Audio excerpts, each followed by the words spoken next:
మకర రాశి వారికి రాశి ఫలాలు ఈ రకంగా ఉన్నాయి. మకర రాశికి సంబంధించి ఈ వారం శుక్రుడు రాశి ప్రవేశం చేశాడు. శుక్రకేతువులు రాశిలో, వ్యయంలో శనేశ్వరుడు, లాభంలో దేవగురు అయినటువంటి బృహస్పతి, ద్వితీయంలో రవి, తృతీయంలో బుధుడు, చతుర్థంలో కుజుడు, సప్తమంలో రాహు. ఈ రకమైనటువంటి సంచారం జరుగుతోంది. ఈ రకమైన సంచారం జరుగుతున్నటువంటి సమయంలో మకర రాశి వారికి వాస్తవానికి ఏలినాటి శని యొక్క ప్రభావం ఉంది. ఇది ఇంకా తీవ్రంగా వచ్చే అవకాశాలు ఎక్కువగా కనబడుతున్నాయి. వాస్తవానికి మనం కనుక ఈ వారం ఒకదాన్ని దృష్టిలో పెట్టి చూసినట్టయితే, అంటే జన్మజాతక రీత్యా ఉన్నటువంటి దశ అంతర్దశల్ని పరిగణలోకి తీసుకోకుండా కేవలం గోచార రీత్యా కనుక ఫలితాలు కనుక తెలుసుకోవాలి అని అనుకున్నట్టయితే, శుక్రకేతువుల యొక్క సంచారం రాశిలో, శుక్రుడు రాజ్యాధిపతి యొక్క సంచారం దీంట్లో జరుగుతోంది. తండ్రితో కనుక దూరంగా ఉన్నటువంటి వాళ్ళు, అంటే వాస్తవానికి ధనిష్ట నక్షత్ర జాతకులు ముఖ్యంగా తండ్రికి చాలా దూరంగా ఉంటున్నటువంటి వాళ్ళకి తండ్రి యొక్క అవకాశం, అంటే తండ్రి సామీప్యానికి వెళ్ళే అవకాశాలు కనబడుతున్నాయి. అంటే ఏదన్నా ఒక ఇబ్బందుల్లో ఉండి కానీ, లేకపోతే చదువుకుంటున్నటువంటి వాళ్ళు ధనిష్ట నక్షత్ర జాతకులు ఎక్కడన్నా దూరంగా ఉండి చదువుకుంటుంటే వాళ్ళకి ఇంటికి వెళ్ళి తండ్రితో గడిపే అవకాశాలు ఎక్కువగా కనబడుతున్నాయి. ద్వితీయంలో రవి యొక్క సంచారం, అష్టమాధిపతి ద్వితీయంలో సంచరిస్తున్నాడు. తృతీయంలో బుధుడు నీచపడి ఉన్నాడు. దీన్ని దృష్టిలో పెట్టి కనుక చూసినట్టయితే, సప్తమంలో రాహు యొక్క సంచారం, అంటే ఇంట్లో కళత్ర స్థానానికి సంబంధించినటువంటి కాస్త అసౌకర్యం కనబడుతోంది. అంటే మాతామహవర్గంలో, అంటే తల్లికి సంబంధించినటువంటి వాళ్ళకి, తల్లికి సంబంధించినటువంటి తండ్రి కానీ, తల్లి కానీ, లేకపోతే తల్లి యొక్క అమ్మమ్మ కానీ, బామ్మ కానీ, వీళ్ళందరికీ కూడా ఏదో రకమైనటువంటి ఒక అసౌకర్యమైనటువంటిది కనబడుతోంది మకర రాశి జాతకులకి. ఆ కారణం చేత జాగ్రత్త వహించినా కొన్ని అసౌకర్యాలు తప్పనిసరిగా ఉంటూ ఉంటాయి. అటువంటి వారికి మరి పరిష్కారం లేకుండా ఇంతే అని చెప్పి వదిలేసేటువంటిది శాస్త్రం కాదు కదా. కాబట్టి పరిష్కారం, ఏదో రకమైనటువంటి పరిష్కారం మనం తెలుసుకోవాల్సినటువంటి అవసరం ఉంది. ఆ పరిష్కార అన్వేషణలో నీలాసూక్త పారాయణ చాలా విశేషంగా లాభిస్తుంది. నీలాసూక్త పారాయణే కాకుండా ప్రతినిత్యం అంబ సదాశివారాధన, అమ్మవారితో కూడినటువంటి ఈశ్వరుని యొక్క దేవాలయాన్ని ప్రతినిత్యం కనుక ప్రదక్షిణ కనుక చేసే కనుక అభ్యాసం చేసుకోగలిగినట్టయితే, వర్తమానంలో ఉన్నటువంటి సప్తమరాహు యొక్క కృప లభించడమే కాకుండా వర్తమానంలో ఉన్నటువంటి శనేశ్వరుడు, అంటే జన్మశనికి సంబంధించినటువంటి సమస్తమైనటువంటి దోషాలకి పరిష్కారం కింద ఇది ఉపయోగపడుతుంది.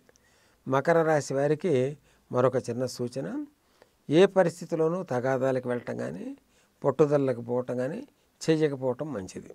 ఎందుకంటే కాలం అనుకూలంగా లేదు. అనుకూలంగా లేనటువంటి కాలంలో తానే గొప్ప అనేటువంటి కనుక ప్రదర్శన కనుక చేసినట్టయితే, తద్వారా ఏదో రకమైనటువంటి అశాంతి, ఏదో రకమైనటువంటి ఇబ్బంది, ఆర్థికమైన ఇబ్బంది, శారీరక ఇబ్బంది, ఈ రెండూ కూడా పొందే అవకాశం ఉంది. కాబట్టి మకర రాశి వారు కాస్త జాగ్రత్తగా కనుక ఉన్నట్టయితే బాగుంటుంది. కుంభరాశి వారికి వార ఫలాలు ఈ రకంగా ఉన్నాయి. ఈ వారం కొన్ని మార్పులు జరిగాయి గ్రహస్థితిలో.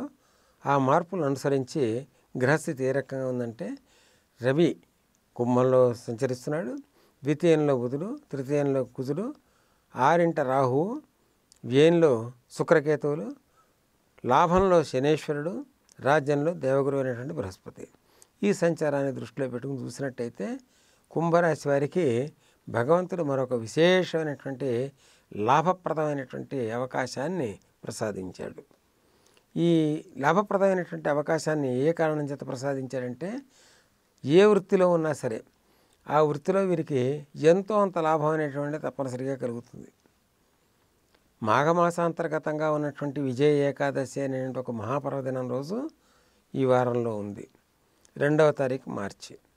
ఆ రోజున ఈ కుంభరాశి వారు ఏకాదశి వ్రత నియమాన్ని కనుక పాటించినట్టయితే, రాశిలో సంబంధించి సంచారం చేస్తున్నటువంటి గ్రహరాట్ అయినటువంటి సూర్యనారాయణమూర్తి సప్తమాధిపతి అయ్యాడు ఆయన. ఈ రాశికి భార్య ద్వారా ఏదో ఒక లాభాన్ని అందిస్తాడు. అంటే కళత్ర స్థానానికి చాలా విశేషమైనటువంటి ఇది వస్తుంది కాబట్టి శత్రుక్షేత్రం అయినా సరే ఏదో రకమైనటువంటి లాభాన్ని, అంటే భార్యాభర్తల్లో ఇరువురిలో భార్యకేమో భర్త నుంచి, భర్తకేమో భార్య నుంచి ఒక లాభాన్ని మాత్రం తప్పనిసరిగా అందించే పరిస్థితి కుంభరాశి వారికి ఉంది. ఇదొకటే కాకుండా గృహంలో సుఖకరమైనటువంటి గృహప్రవేశం కానీ, గృహారంభం కానీ, ఉపనయనం కానీ, వివాహం కానీ ఇత్యాదులన్నీ జరిగే అవకాశాలు చాలా పుష్కలంగా ఉన్నాయి. యాత్రా దర్శనం కానీ, తీర్థయాత్రలు చేయటం కానీ ఇవన్నీ కూడా కుంభరాశి వారికి చేయటానికి అనువైనటువంటి పరిస్థితి. కుంభరాశి వారికి సంబంధించి మరొక చిన్న సూచన, ఎందుకంటే ఏలినాటి శని కానీ, కాలసర్పదోషం కానీ ఇత్యాదులు ఏ రకమైనటువంటి ప్రమాదాలు లేవు వర్తమానంలో. అందువల్ల విజయ ఏకాదశి రోజున ఉత్తరాయణి సమిధల్ని ఉపయోగించి హోమ ప్రక్రియను నిర్వర్తించిన, హోమం జరుగుతున్న చోట ఉత్తరాయణి సమిధల్ని కనుక అందజేసిన ఈ రెండింటి ద్వారా కూడా లాభాన్ని పొందే అవకాశం ఉంటుంది. ఎందువల్ల చెప్పాల్సి వచ్చిందంటే బుధగ్రహం, ఈ బుధగ్రహం మీనంలో నీచబడి సంచరిస్తుంది. కాబట్టి రావాల్సినటువంటి సొమ్ము అందాల్సిన పరిస్థితిలో ఉన్నట్టయితే సమచతుష్కోణ కుండం, అంటే భుజాలన్నీ కూడా సరిగ్గా ఉండేటువంటి హోమకుండాన్ని నిర్మాణం చేసి ఈ ఉత్తరాయణ సమిధలతో కనుక హోమం చేయించుకోగలిగితే, అంటే హోమం చేయించాలి అంటే గణపతి ఉపనిషత్తుని ఆధారంగా హోమం కనుక చేయించుకుంటే కుంభరాశి వారికి విశేషమైనటువంటి లాభప్రాప్తి, ధనప్రాప్తి తప్పనిసరిగా కలిగే అవకాశాలు ఉన్నాయి. సోదర వర్గంకి సంబంధించి కొంత అసౌకర్యాలు కనబడుతున్నాయి.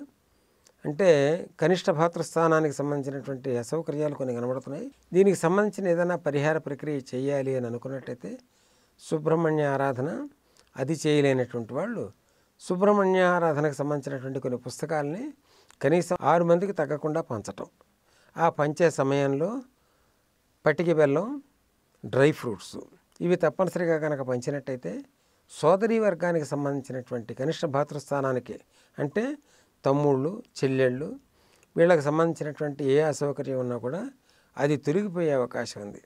ఏది ఏమైనా కుంభరాశి వారు అదృష్ట జాతకులు. కుంభరాశి వారికి మహత్తరమైనటువంటి రాజయోగ సమయం ఉంది కాబట్టి ఈ సమయాన్ని సద్వినియోగం చేసుకునేదానికి అన్ని రకాలుగాను ప్రయత్నం కనుక చేయగలిగితే రాబోయే సమయంలో మరిన్ని గ్రహ మార్పులు వస్తున్నాయి. కాబట్టి వర్తమానంలో ఉన్నటువంటి మార్పు అత్యధికమైనటువంటి యోగదాయకంగా కనబడుతుంది. ఉన్న 12 రాశుల్లోనూ అత్యధికమైనటువంటి యోగదాయకమైనటువంటి సమయాన్ని పొందినటువంటి వారు వర్తమానంలో కుంభరాశి వారు మాత్రమే. కాబట్టి కుంభరాశి వారు అమితమైనటువంటి ఆనందాన్ని పొందాలి అంటే కొంత దాన ధర్మాలు కూడా చేయగలిగే అవకాశం ఉండాలి. సమయం అనుకూలించినప్పుడే ఇవన్నీ చేయగలిగేది.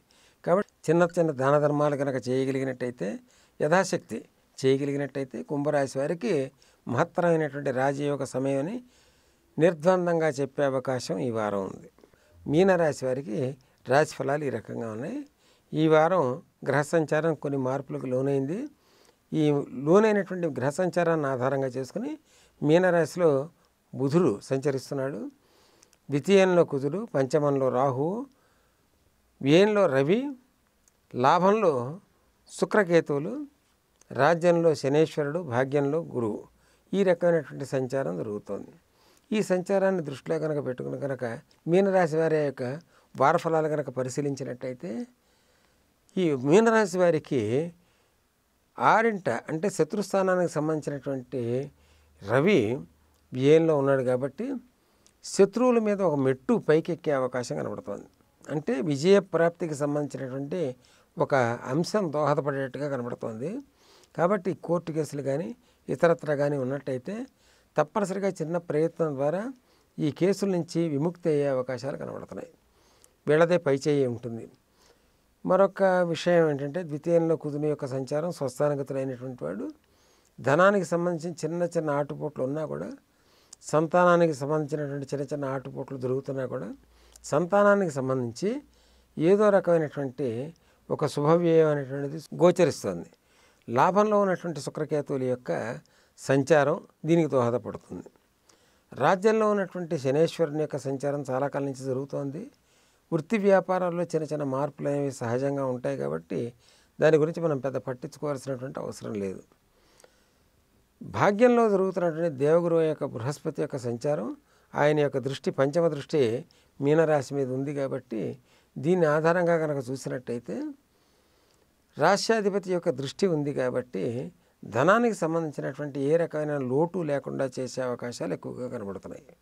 ఎందుకంటే ఆయన మీనరాశికి 3వ స్థానాన్ని, అదేవిధంగా 9వ స్థానం అయినటువంటి కర్కాటకాన్ని కూడా చూస్తున్నాడు కాబట్టి రాహు యొక్క ప్రభావం అంత తీవ్రంగా ఉండే అవకాశాలు లేవు.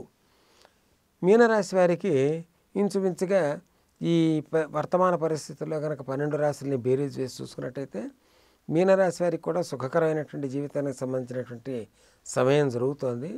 ఈ సమయాన్ని ఆధారంగా చేసుకుని ఇంట్లో ఏదైనా అపరిష్కృతంగా ఉన్నటువంటి పనులు ఏదైనా ఉంటే వివాహ కార్యక్రమాలు కానీ, గృహారంభం కానీ, గృహ ప్రవేశం కానీ, లేకపోతే నూతన వ్యాపారాలను ప్రారంభించే పనులు కానీ ఇవన్నీ సజావుగా మొదలెట్టేదానికి అనువైన సమయం.